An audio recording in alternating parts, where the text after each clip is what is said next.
Policymakers have cottoned onto this now, and we're now starting to see opening up of the borders to allow CO2 to flow from countries in the EU out to places like Norway and also the UK.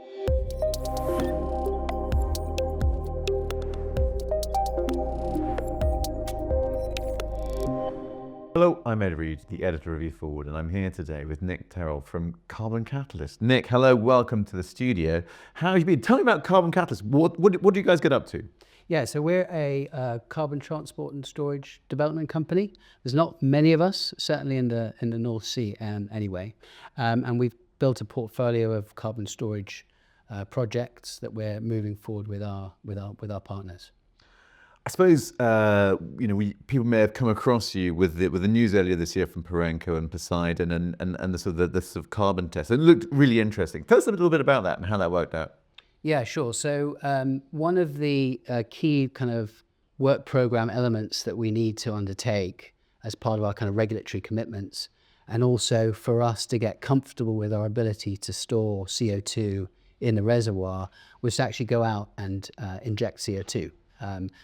There's not been a lot of that type of activity around the world, and certainly there's been no injection tests carried out in the UK. So we wanted to go out and demonstrate that it can be done. It can be done safely, and that we can inject in rates that are seen as commercial, i.e. more than a million tons per annum type rates. So we put together the whole supply chain and executed the operations earlier this year, and they went really well. When I say we, it's a joint venture that's operated by Perenco. We're an on-op partner alongside Harbour Energy. And then we have another project nearby, which is also operated by Perenco. There's ourselves and Summit Energy Evolution Limited, which is Sumitomo's energy transition subsidiary. So it's a real joint venture driven enterprise operated by Perenco. And how does that work? Because obviously, those guys like Perenco, Sumitomo, they've got sort of expertise, I suppose, in the sort of the upstream, the oil and gas side. But sort of bringing that to bear in the sort of the CO2, the sort of CCS side, is it a straightforward transition? Is it easy to kind of transfer that knowledge, or is it a sort of a kind of a getting to know you kind of a process of kind of essentially this is sort of the process in reverse? Yeah. No, so I mean, people often talk about CCS is essentially putting it in reverse, it being an upstream operation. Of course, the reality is it's a lot more complicated than that. There are a lot of pass-throughs from the conventional oil and gas operations side, certainly in terms of wells, monitoring reservoirs, moving gases and fluids through pipelines, etc., right, and infrastructure. But there are also some distinct differences. Primarily, I guess, the fact that you're using CO2 rather than oil and gas and condensate, etc. And CO2 behaves, quite differently. And actually, there's been a lot of modeling around how CO2 behaves in certain settings, temperatures and pressures, whether it's in a pipeline or in a well or in a reservoir, but it's all very modeling based. And what that modeling has lacked has been empirical data, field information essentially. And that's what this injection test really sought to achieve, to get empirical data so that we can calibrate our models. We were able to demonstrate actually that there were a lot of issues that have been out there in the public domain, in academic research, in industry publications, issues that weren't actually real. So there were concerns around the movement of CO2 in multi-phase in a well bore, for instance. We were able to demonstrate that that's not really an issue at all. Also, CO2 has some unique physical properties known as the Joule-Thomson effect. And so if you're changing pressure of CO2, you can change the temperature of the CO2. And there were concerns that we would get much bigger temperature variations as we moved from higher pressure liquid CO2, for instance, into a gaseous phase in the reservoir. And we're able to measure all of that and actually see that in our particular setting and situation, that the temperature changes are much less. And that therefore allows you to put in place a robust but lower cost development solution in the commercial phase. And I suppose, obviously, I'm sure you've got a lot of data, there's a lot of numbers, a lot of wiggly lines I'm sure that the team is poring over. But in some sort of next steps, how do you take this project forward? What does the future look like for it? Yeah, so for the Poseidon project, we've undertaken our kind of main piece of data acquisition, which was this injection test. So we now have huge amounts of data, which we're now essentially analyzing and integrating into our models. And we are now in the process of really moving to front-end engineering design, feed essentially. So that we can position ourselves potentially for permit submission to the regulator, storage permit submission to the regulator around about the middle of next year, potentially as early as that. And that would then pave the way to take FID on the project in early 2027. So there's a lot of engineering work that needs to be done, but we've got the storage, particularly the transport and storage technical data to be able to move forward towards that final investment decision. Now, of course, that is the transport and storage and the offshore transport and storage side of the equation. Of course, CCS is a full chain.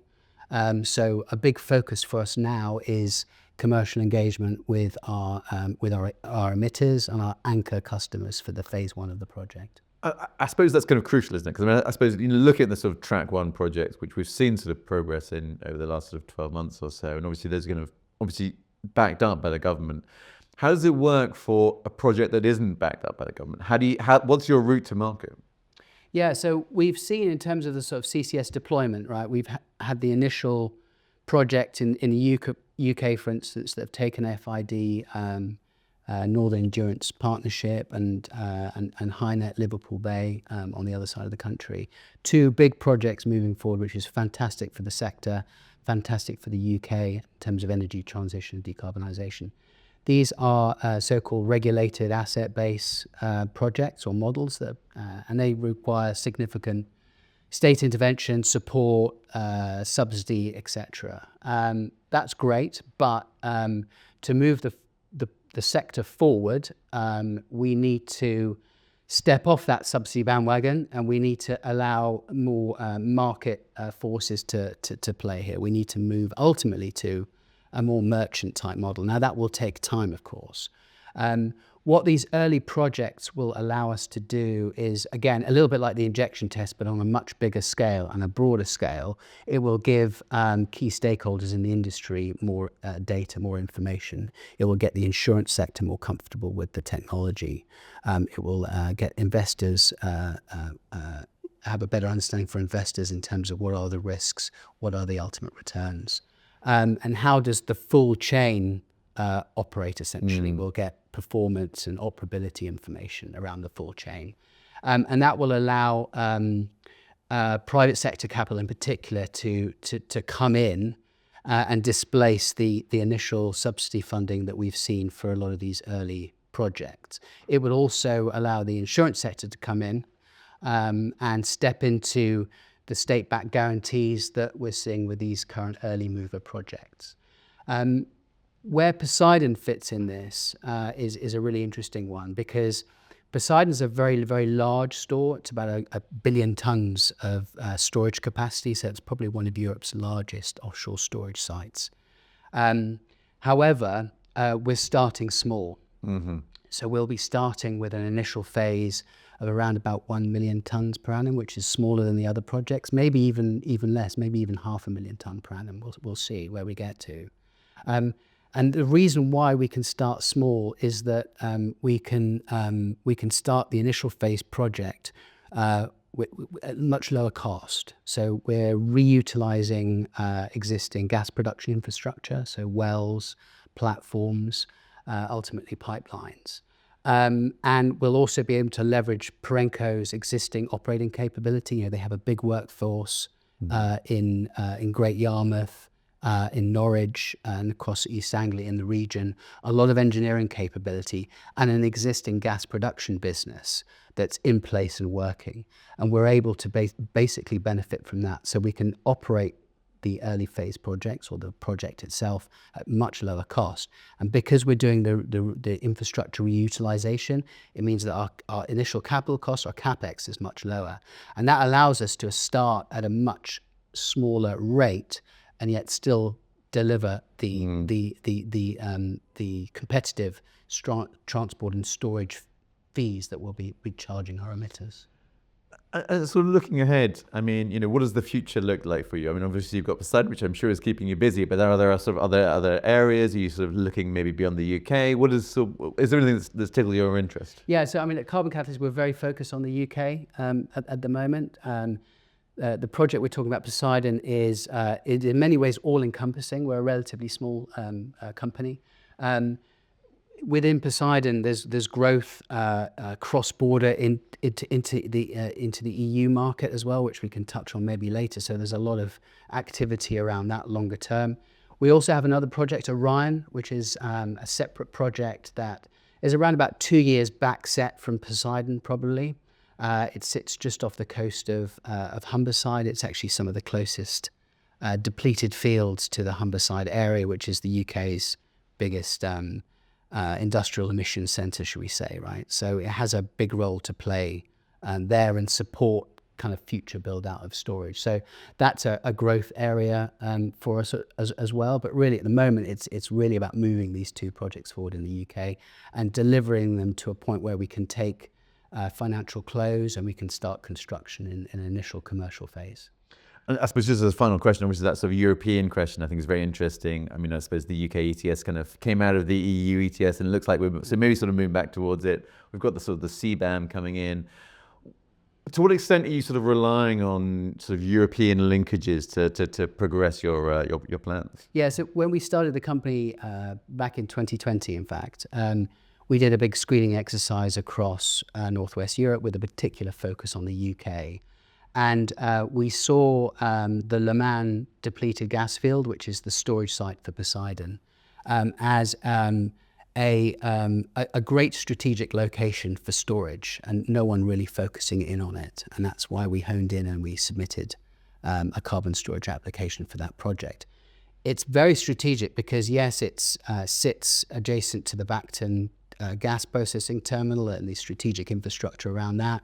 But also it's the closest storage to London and the southeast. And also it's some of the closest and the largest storage for continental Europe, and particularly for EU member states that have large industrial sectors, a lot of emissions, a lot of net zero targets, but do not have access to storage. And so we sit off their coastline, very well positioned to deliver essentially transport and storage services for these EU industrial areas. Now, up until now, there has been really a lack of visibility as to how that would work from a policy perspective. So post Brexit and also with the London Protocol, we are unable to move CO2 across international median lines. But we're now seeing, I guess, senior political leadership on both sides within the EU Commission, EU member states, but also with the UK government to open up the borders. So there's some great bits of work out there to show that if you open up the cross-border flow of CO2 between the EU and the UK as a third country, or EU to EEA, like in Norway, if you open up those borders, there's an average drop of around about 28-30% in transport and storage costs for EU emitters. So there's a compelling argument there. Policymakers have cottoned onto this now, and we're now starting to see opening up of the borders to allow CO2 to flow from countries in the EU out to places like Norway and also the UK. So we're early on in that process. We had the EU-UK Reset Summit earlier this year between Ursula von der Leyen and Sir Keir Starmer. There was a commitment to link the ETS schemes. So we're seeing that move forward, and the timeline is really in the next few years we'll see that border opening up, allowing the flow of CO2. There's the CBAM that you mentioned as well. So big continental policy levers, should we say, that are allowing projects like Poseidon to deliver much needed competitive storage resource for European emissions. Yeah, yeah, I mean, it's amazing. It's from the top down and right down to sort of the yeah, wellbore. It feels yeah. like all these kind of moving parts. An interesting and really, really great note to end on. Nick, thank you so much for coming in.